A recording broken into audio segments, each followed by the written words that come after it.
यजुर्वेद अध्याय 37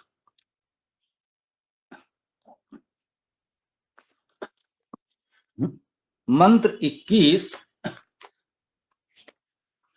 आज ये इस 37वें अध्याय का अंतिम मंत्र है।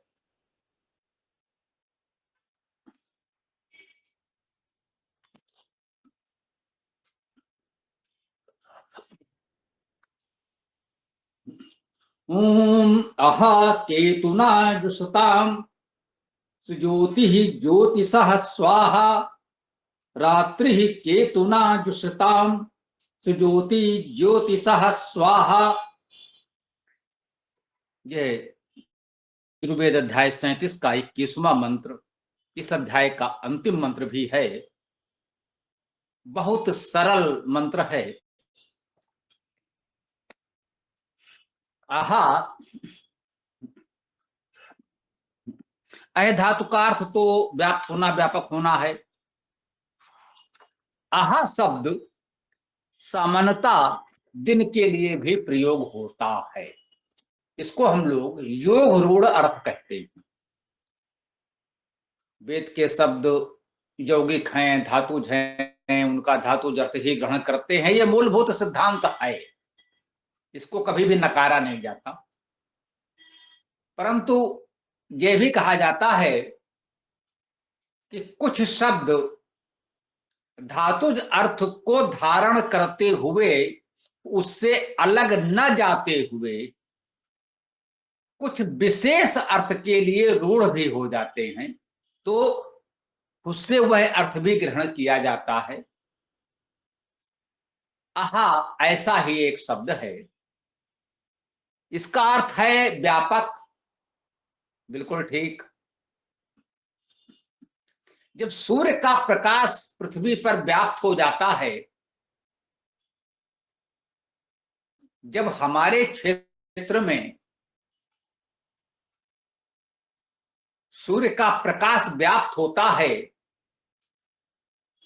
तो उस अवधि को, उस समय को हम आहा प्रकाश व्यापक वाला समय कहते हैं, जिसे हम सामान्य बोलचाल की भाषा में दिन कह सकते हैं।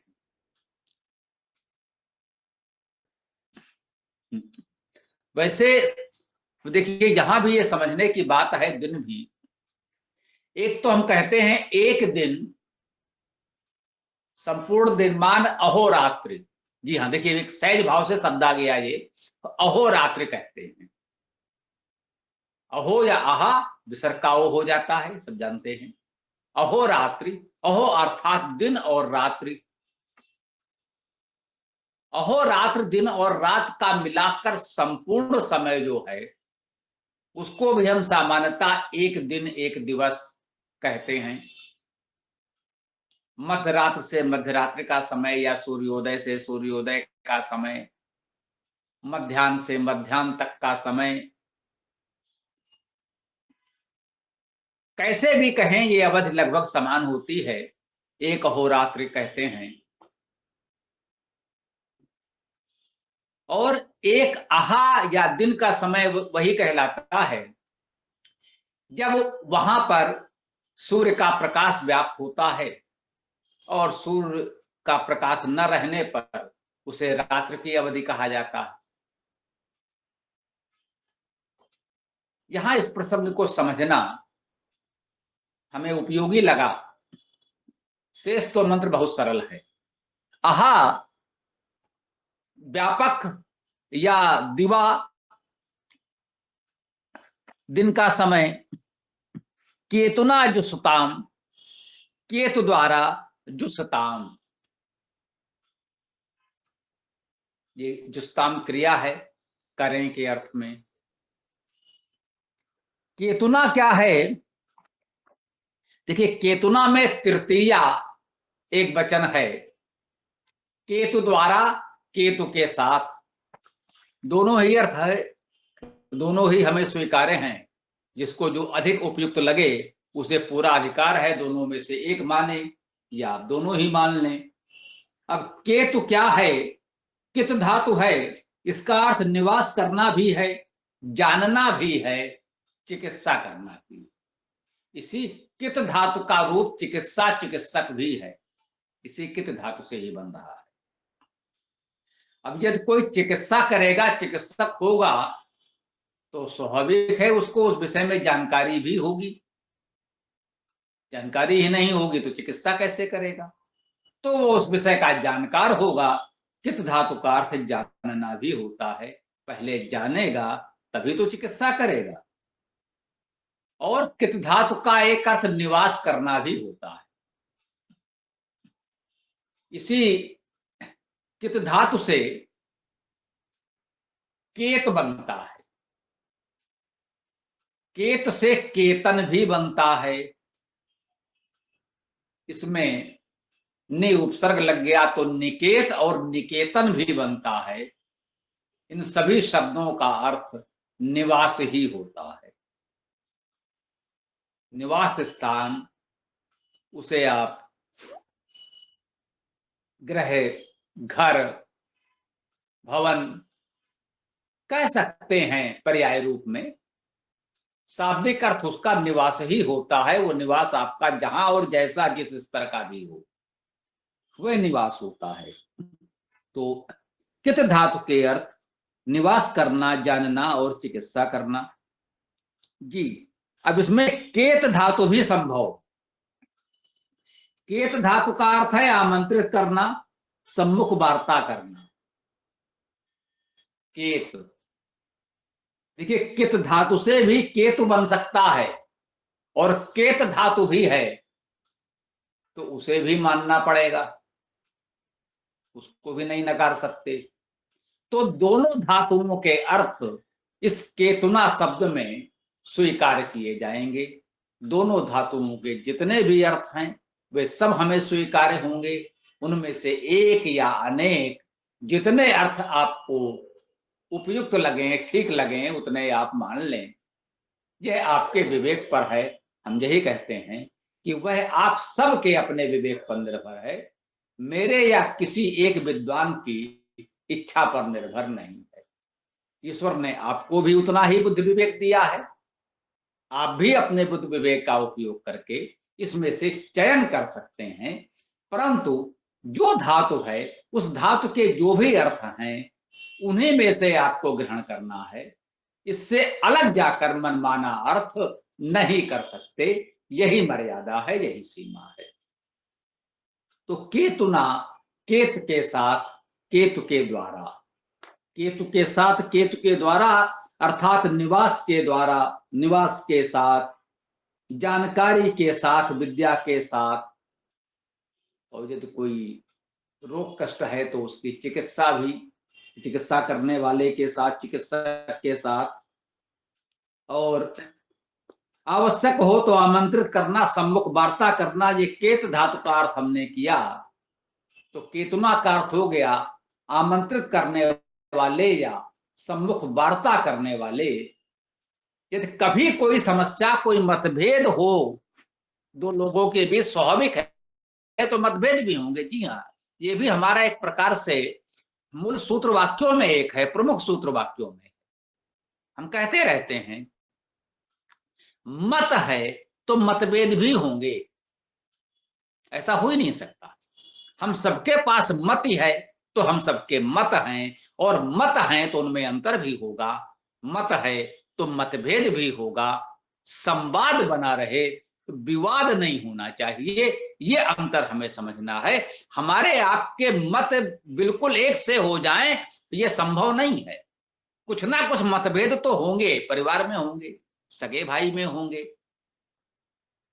स्वाभाविक है। आप कहें कि पूरा समाज बिल्कुल एक मत हो जाए सभी विषयों में, ये असंभव है। ऐसी कल्पना नहीं करनी चाहिए। प्रयास करना चाहिए मूलभूत बातों पर सब एक रहें। प्रयास करना चाहिए कि अधिकतम जो मौलिक बातें हैं, मूलभूत बातें हैं, वो हम सब एक रहें।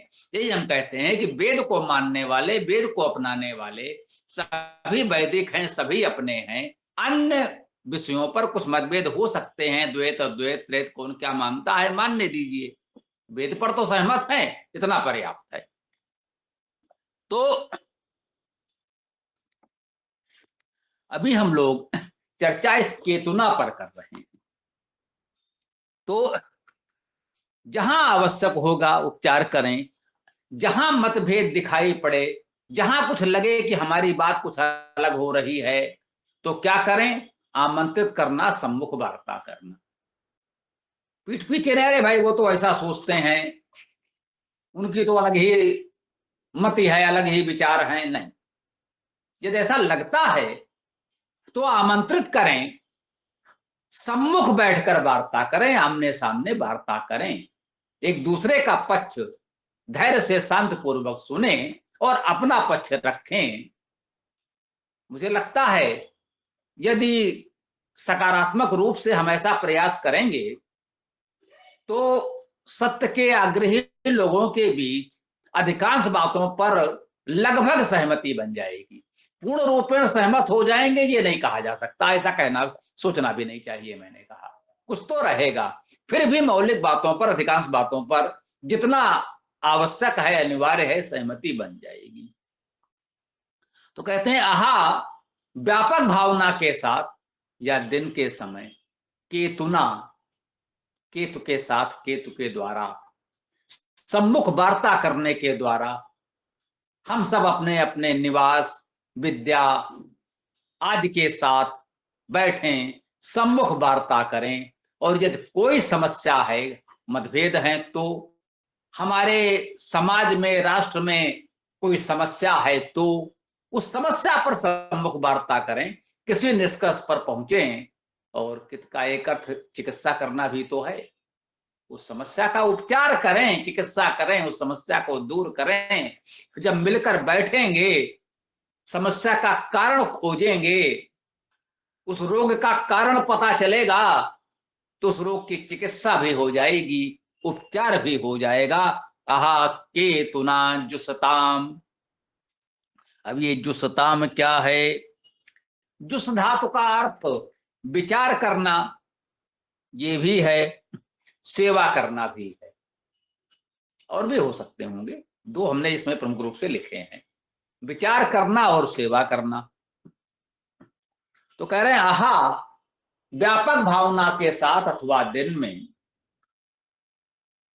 केतुना, केतु द्वारा सम्मुख वार्ता करके, विद्या उपचार के साथ हम क्या करें? विचार करें। जब बैठेंगे, सम्मुख वार्ता करेंगे, विचार करेंगे, और विचार करके कहीं पहुंचेंगे, कोई निष्कर्ष निकलेगा, तो हम सेवा करेंगे। जिस धातु का अर्थ सेवा करना भी है। विचार करें और सेवा करें, विचार पूर्वक सेवा करें।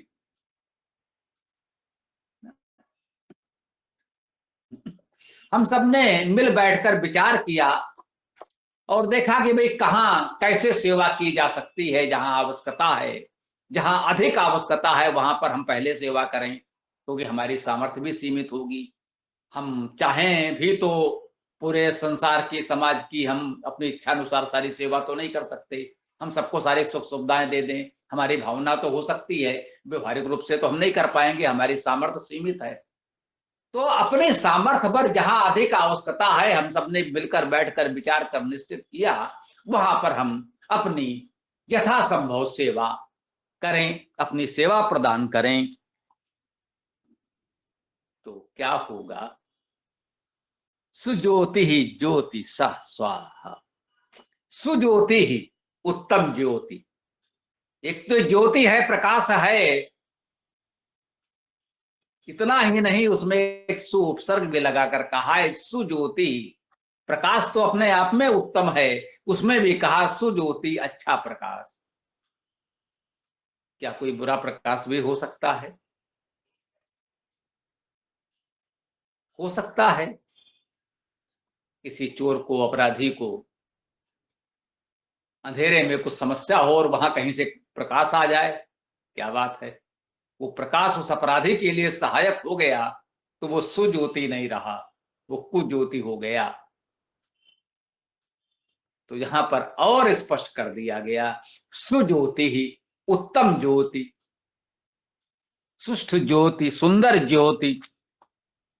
ज्योतिषा तृतीया एक वचन है, जैसे केतुना था तृतीया एक वचन, वैसे ज्योतिषा भी तृतीया एक वचन है। ज्योति के साथ, ज्योति के द्वारा, ज्योति द्वारा, ज्योति के साथ स्वाहा व्याप्त हो जाए, व्यापक हो जाए। स्वाहा शब्द पर हम लोग पर्याप्त चर्चा कर चुके हैं, बहुत चर्चा की है। सु उपसर्ग, स्वा सर्वनाम अपना के अर्थ में, व्याप्त होना, विस्तृत होना, स्वाहा। तो कह रहे हैं सुज्योति ही, ये सुज्योति तो प्रथमा एक वचन में है, अर्थात कर्ता यही है। सुज्योति ही उत्तम ज्योति, ज्योतिषा ज्योति के साथ, ज्योति के द्वारा। अब उत्तम ज्योति चाहिए तो वो ज्योति के द्वारा ही मिलेगी, ज्योति के साथ ही मिलेगी। हम अपने अंदर सद्गुणों का, सद्विद्या का प्रकाश उत्पन्न करें, विकसित करें, उससे जो वो उत्तम ज्योति है, परमेश्वर की दिव्य ज्योति है, वो हमें प्राप्त हो सकती है। और स्वाहा, इस ज्योति को, इस दिव्य ज्योति को हम सब व्यापक बनाएं। हमें यदि ये दिव्य ज्योति प्राप्त हो जाए, हमें अध्यात्म की दिव्य ज्योति प्राप्त हो जाए, वेद विद्या का दिव्य प्रकाश प्राप्त हो जाए, तो क्या हम उसे अपने तक सीमित रखेंगे? यह संभव नहीं है। निवेदन है हमारा, यह संभव ही नहीं है। जिसको वो दिव्य प्रकाश प्राप्त होगा, वो अपने तक उसे सीमित रख ही नहीं सकता, यह संभव ही नहीं। उसके पश्चात उसके जीवन में एक और केवल एक उद्देश्य शेष रहता है कि ये प्रकाश हम सब तक पहुंचा दें, इसे विस्तृत कर दें, स्वाहा स्वाहा कर दें, सब तक पहुंच जाए, कोई भी अंधकार में न रहे। उसके जीवन का एकमात्र लक्ष्य यही शेष रह जाता है, क्योंकि यही अवस्था कैवल्य की है, मोक्ष की है, मुक्त की है। उसे कोई नाम दे दें, हमारी वो साधना उपासना उस दिन सफल हो गई, जब हमें वो अध्यात्म की दिव्य ज्योति की अनुभूति हुई, वेद विद्या का रहस्य, वो प्रकाश हमें प्राप्त हुआ कि वेद क्या है, इसे कैसे पढ़ा और समझा जा सकता है। वो दिव्य तत्व जब प्राप्त हुआ, वही मोक्ष की अवस्था, मुक्त की अवस्था, निर्वाण की अवस्था, कैवल्य की अवस्था प्राप्त हो गई। अब जीवन में कुछ पाने को शेष ही नहीं रहा। अब क्या चाहिए? जो पाना था पा लिया, जो मानव जीवन का परम लक्ष्य था, परम उद्देश्य था, वो हमने पा लिया। अब तो यही शेष है कि जो हमको मिला है, ये प्रकाश सबको मिल जाए, ये मानव समाज में व्याप्त हो जाए। ये मुक्ति अकेले मेरे लिए नहीं, ये सबके लिए हो, सबको ये दिव्य आनंद प्राप्त हो जाए। यही जीवन का एकमात्र लक्ष्य शेष रह जाता है। कहते हैं रात्रि ही केतुना जुस्ताम सुज्योति ज्योतिषा स्वाहा। इस पंक्ति में केवल इतना परिवर्तन है, आहा के स्थान पर रात्रि शब्द आया है। आहा का अर्थ हमने व्यापक किया और कहा कि सूर्य का प्रकाश व्याप्त होने, फैलने की अवधि को हम आहा दिन भी कहते हैं। रात्रि को भी ऐसे कह सकते हैं। रात्रि शब्द कैसे बनेगा? इसमें धातु क्या है? रा धातु है। रा धातु का अर्थ है दान करना। रात्रि ही दान कर देना, दान करने वाला, दानी। दिन भर बहुत आपाधापी भाग दौड़, रात्रि सब कुछ दान कर दिया, छोड़ दिया, त्याग दिया, दे दिया, तो अब विश्राम। रात्र की गोद में विश्राम। सारी भाग दौड़, आपाधापी, ये पाना, ये बटोरना, ये करना, सब परित्याग करके, सब कुछ उस परमेश्वर की सेवा में समर्पित करके, दान करके हम विश्राम कर रहे हैं। वो रात्रि। शाब्दिक अर्थ तो रा धातु में दान करने का ही भाव है, वही ग्रहण किया जाएगा और कुछ नहीं। मिल जाना भी इसका एक अर्थ है रा धातु का। रा का अर्थ देना, दान करना, और मिल जाना, विश्राम की अवस्था में मिल जाना। दिन भर यहां वहां भटकते रहते हैं अपने विविध व्यवसाय कार्य के लिए, रात्रि में हम आकर परिवार में एक दूसरे से मिलते हैं, स्वयं विश्राम से उस परमेश्वर से संध्या उपासना करके मिलने का प्रयास करते हैं। तो रात्रि का भाव देना और मिल जाना है। आहा का अर्थ दिन माना, तो उस रात्रि का भाव ग्रहण करें तो भी कहते हैं जैसे दिन में केतुना जुस्ताम, केतु द्वारा जुस्ताम सेवन करें, सुज्योति सो ज्योतिषा स्वाहा, वह उत्तम दिव्य ज्योति, ज्योति के द्वारा ज्योति के साथ व्याप्त हो जाए, वैसे ही रात्रि में भी हो। रात्रि केतुना जुस्ताम, रात्रि भी इस केतु के द्वारा जुस्ताम सेवा करें, और सुज्योति ज्योतिषा स्वाहा, वह उत्तम ज्योति हमारी ज्योति के साथ मिलकर स्वाहा व्याप्त हो जाए, व्यापक हो जाए। इन्हीं शब्दों की चर्चा अभी हम लोग इस मंत्र के प्रथम चरण में कर ही चुके हैं। जो दिन में भावना की गई, दिन में जैसे हम केतुना जुस्ताम सेवन करें, सेवा करें, और उत्तम ज्योति को ज्योति के साथ व्याप्त करें, व्यापक बनाएं, वैसे ही रात्रि में भी हम केतुना जुस्ताम सेवा सेवन करें और उत्तम ज्योति को ज्योति के साथ व्यापक बनाने की भावना रखें। इस उत्तम भाव विचार के साथ आज के इस मंत्र की व्याख्या को विराम देते हैं। और आज यह यजुर्वेद का 37वां अध्याय भी परिपूर्ण होता है।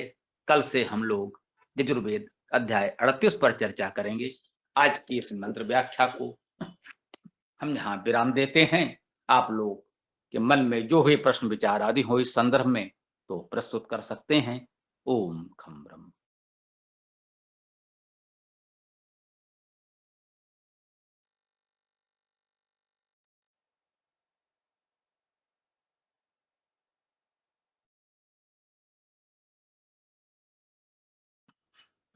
भाई कोई कुछ बोल नहीं रहे हैं, मेरी इच्छा है कुछ बोलें। के लिए यही बताएं कि आज इस मंत्र पर हमने जो कुछ कहा आपको कैसा लगा, कुछ इसी पर विचार दे दें। कुछ अन्य प्रश्न विचार हो तो रखें, नहीं तो कुछ लोग यही बता दें कि हमारी बात आपको कैसी लगी, हम अपनी बात आप तक पहुंचाने में कितना उपयोगी रहा, सफल रहे।